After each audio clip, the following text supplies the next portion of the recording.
ভগবানপুর ২ নম্বর ব্লকের অন্তর্গত পাঁশি অন্তর্দয় অনাথ আশ্রম দীর্ঘ ২০ বছর ধরে বিনামূল্যে চক্ষু পরীক্ষা, চশমা বিতরণ ও বিনামূল্যে চক্ষু অপারেশন করে থাকে। হাজার হাজার মানুষের বিনামূল্যে চক্ষু অপারেশন আশ্রমের তরফ থেকে করে দেওয়া হয়েছে। আশেপাশের সমস্ত গ্রাম সহ দূরবর্তী গ্রামের বহু মানুষ এই শিবিরের পরিষেবা গ্রহণ করে থাকে। প্রতি সপ্তাহে ধারাবাহিকভাবে একজন ডাক্তারবাবু আশ্রমে চেম্বার করেন এবং পরিষেবা দিয়ে থাকেন। আজ লোকেরাশ্বর নন্দ তাই ফাউন্ডেশন পুরুলিয়া থেকে কয়েকজন চক্ষু বিশেষজ্ঞ ডাক্তার তাদের অত্যাধুনিক যন্ত্রপাতি দিয়ে আজ বিনামূল্যে একটি চক্ষু পরীক্ষা শিবির সংগঠিত করেন অন্তর্দয় অনাথ আশ্রম প্রাঙ্গণে।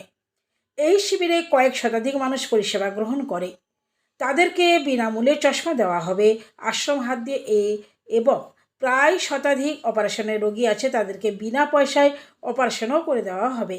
অন্তত অনাথ আশ্রমের ওপর মানুষের যে দীর্ঘদিনের আশা ভরসা আছে